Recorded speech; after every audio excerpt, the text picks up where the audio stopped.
to come in to that game. That is true. I mean, that's just crazy. Well, I think that's what back-to-back times we're going to see the L-Car banned off the rip. It's a pistol that basically can act as a secondary submachine gun. So powerful. We've seen some amazing plays with adjusted online scrims. Is it You're going to see that go right away. to risk the option of Fizzard banning flag checking? Yeah, that's the thing. Is it that important? Well, what if you're planning on banning? What if you plan on leaving overkill in, or potentially banning overkill? So your second option, you can't have a sub in your back pocket. Okay. The L car would be your secondary. And we'll have to see how it plays out, obviously. Yeah, it looks like it's still going with things that most people would consider a little bit more standard for now. The high caliber going, no big surprise there, especially now on Fringe. I mean, that long range shot. What's interesting is you see how fast the guys on E6 are running through their band attacks, and we see that Apotheon really just drawing it out, discussing with each other, and it's like a there's full that team overkill discussion, and there's the overkill ban like you were talking about, Maven. That's what I figured would come out here, just because, I mean, why ban the L car? It's not as big of a player. The RK5 is really good as well. That's true. The RK5, of course, a good substitute for that, but this does limit everything too. If you want a nice backup that's a little bit more powerful, RK5 is going to have to be it. You're not really going to have many workarounds. Well, let's be honest. All the pistols are very strong. Oh, they are. They're viable. They're all viable. I played a game with Karma, I think, in pubs the other day, where he got a nuclear with the first pistol. And I was like, okay, all right, but you are much more skilled in this game than I am. But it's going to be phenomenal to watch. You see the Shiva then, the two-shot kill. That weapon is going to be taken out. Reminds you a little bit of the Black Ops 2 foul. Not really going to have the fire rate of that gun, though. Yeah, you're going to see Fears get rid of that one. I think that's probably something they probably thought Dito would pull out of the other team. And then you're going to see Long Barrel go that's as big well. On Fringe, so too. that is big on Fringe, yeah.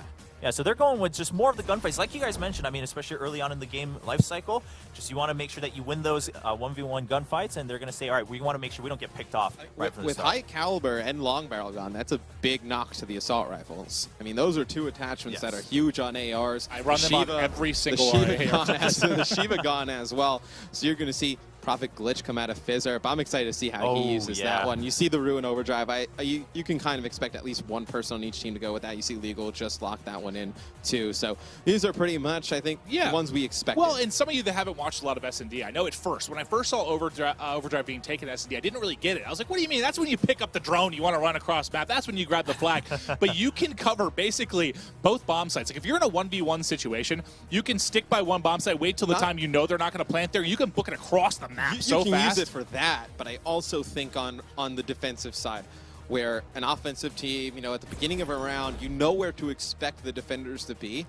One of the defenders has overdrive. They get into a spot you don't expect. That's an easy 2 kills right there for that defender. So I think that's really where you're going to see overdrive come in. You get used to these timings. They're going to be at this spot at this time. It's just kind of an internal clock that these players develop by playing hundreds of hours of this game. And when someone gets to a spot 3 times faster than you expect it, you're going to be surprised. And I think it's just the threat of even having it changes the game. Like if I'm playing against you and I know you're running Ruin Overdrive and you potentially could have it. That changes the way I play on offense and on defense. Yeah, you get a little bit more scared. You're a little bit more hesitant, a little bit more hesitant, etc. Now, one question I have for you guys is we saw E6 going in and picking up also that Tempest with the Prophet. Personally, I mean, I'm not seeing a huge blatant advantage for that weapon in a game mode like S&D, but what do you guys think? I think you go with Annihilator.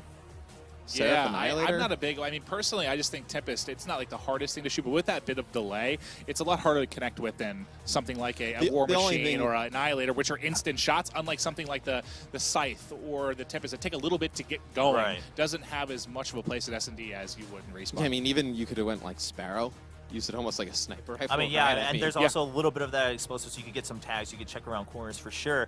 But we'll see how they use it. Maybe they got a little bit something up their sleeves here on E6's side to even things out here in the very first match. This is a huge match for E6. I mean, they lose this one, it's going to be tough for them to come back, especially with that S&D towards the end.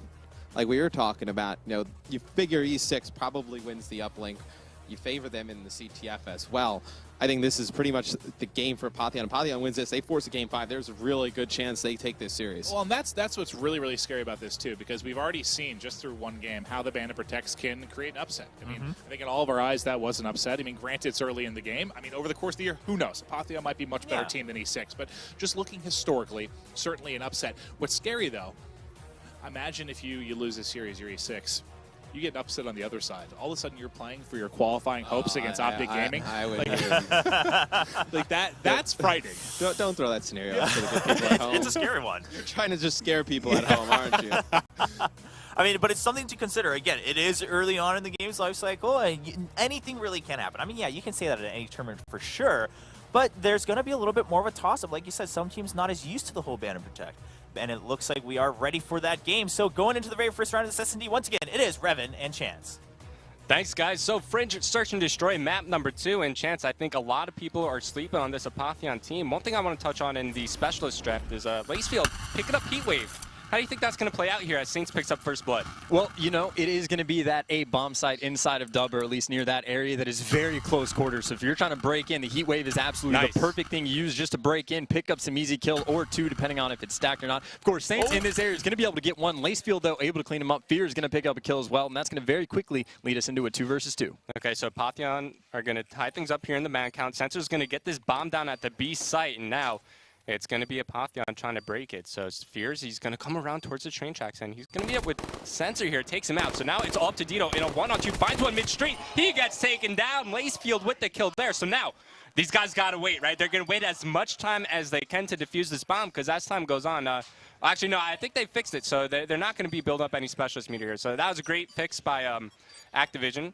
As with the defuse, Lacefield is going to get closer to that heat wave. E6, they were down early on in that round. Actually, Apotheon were down early on in that round, and they were able to bring it back. And the momentum, you have to imagine, is Apotheon's favorite. Not only did they win the hard point, after they got that round, you're going to see in the final kill cam, Lacefield was pretty much able to destroy him. They got ridiculously hype. I don't know if you could pick that up or not through our mics, but they started yelling. It scared me just a little bit. And E6 over there is just dead quiet. That is not going to be good for them. Of course, they were able to get the bomb down, not able to convert. Of course, Dito pulling out that sniper rifle as well. We saw Lacefield doing it the previous round, but either way, Apotheon off to a nice start. All right, Sniper coming out from Lacefield. Nice first blood hit, takes out Sensor's head. Now he acquires the RCXD car as well, so he could use this for third-person purposes. Now, fighting through auto here, this can get dangerous because of that back alley head glitch. I think they're going to do a bit of a bait and switch here. Yes, that's exactly what they do. Great play from Apotheon. Fierce takes down Saints as they're now going to be fighting towards that A bomb site. Here comes Legal, making his way towards the bomb site. 2 down early on for E6. Let's see how they're going to respond. Yeah, Apotheon clearly knows what they're doing right now. It looks like they're going to go ahead and get the bomb down right away. Legal is just going to be pre-aiming that. Apathy didn't even get a single bullet off. Fizzerp able to get that bomb plant, and right now it seems Apotheon is just going to be playing for streaks. Lacefield able to take his head off again with the sniper rifle. That was 2 picks up for him, both headshots as well, but Apotheon just clearly knows what they're doing. Yeah, that was a perfect try from Apotheon. You could clearly see they have practiced search and destroy. Nice try from Dito here. He did spot one player as he tried to spot over the wall, but couldn't get the shot off as Lacefield cleans him up there. So big start from Apotheon here. Let's see if they can keep it going, and more important, let's see how is E6 going to react to this. How are they going to adapt? Well, of course, the previous round, they were able to get the bomb down in B. If they're going to be going for the same thing and trying to fix their strategies after the bomb plant, that might be the case, and it looks like they are going to be heading over in this direction. Dito going to be a player leading that charge with the M8. Of course, Sensor going to be back and around. It looks like they're going to be taking their time with the bomb, just see if they can get that intro first blood. Yeah, I think this is what E6 wants to do here. They want to slow down the game because clearly Apotheon, they got this map figured out. So maybe they can catch one player being overly aggressive, and that's going to be Fizzerp. Dito with first blood. So now the map is opened up a little bit. E6, they got more room to work with as Saints, he's just peeking around towards the B site trying to find a kill. One player is going to be near the top part, spots one over near the fence as well, but he gets taken down, and just like that, Apotheon take the lead, and there you go. That's going to be the round. Easy picking for Apotheon as they take their 3rd straight round. Oh man, E6, they had an opportunity there. Of course, if you get the first blood, all you have to do after that is just make sure you trade the kills, but Apotheon was just able to completely swarm in over towards that B bomb site, and they were not losing their gunfights after that. Fizzerp got cleaned up when he wasn't looking at the player, wasn't expecting him coming from that little room over by trains, but you can see the strategy E6 rolling with. You again talked about a little bit, slow it down, and you see as soon as they got the first blood, they rotate the bomb, but still you have to win your gunfights, and really you have to stop Lacefield and Fears. Wow, so Lacefield, he's got everything to use. He's got the dart, the RC car, the lightning strike. He's 6-1, man. Fears, he hasn't even died yet.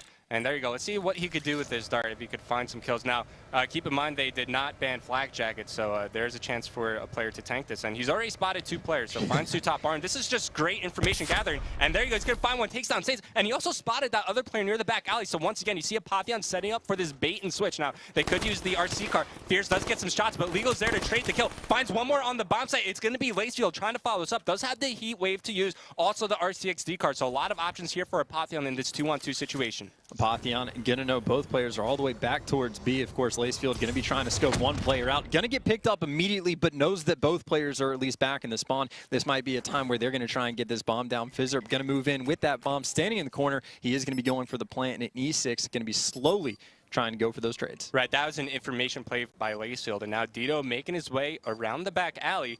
At least these players are kind of trapped inside, right? There's not much wiggle room they have to move, but it's going to be Sensor and Dito fighting from the same position. Sensor intros, does not pick up a kill yet, just a couple of hit markers as Dito, he's checking through auto, and Dito's going to take quite a bit of time here to try to fight around through the front side of the map. As time's starting to wind down, 20 seconds left on the bomb. Still, they're trying to find this intro kill. Fizzerp finds Sensor. Dito responds, but 15 seconds remaining. Lacefield, all he has to do is check the bomb once here. And this is going to be another round win for Apotheon. They do find each other inside. Lacefield. Bricks, Lacefield picks up the kill, man. Lacefield is having the game of his life right now as Apotheon are up 4-0. E6 really just played that one too slow. Fizzerp and Lacefield basically stayed on top of that bomb after they planted it and didn't move for 25, 30 seconds. Yeah. Meanwhile, E6, they were just on the other side of the wall, but Dito decided to try and flank all the way around. Meanwhile, these players haven't moved yet, and of course, in the end, he was able to force a close-range gunfight when he had the VMP with that laser sight. He's not going to be losing that one anytime soon. Of course, earlier on, Fizzerp just got traded. But either way, Apotheon looking pretty good in Search and Destroy, as Very predicted, up 4-0. Now, though, E6 again headed towards this B bomb site.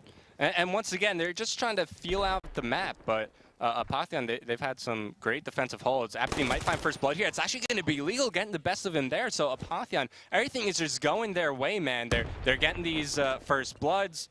They're stopping the pushes. They're getting score streaks. They're just working very well overall. So E6, they need to find some way to stop these guys.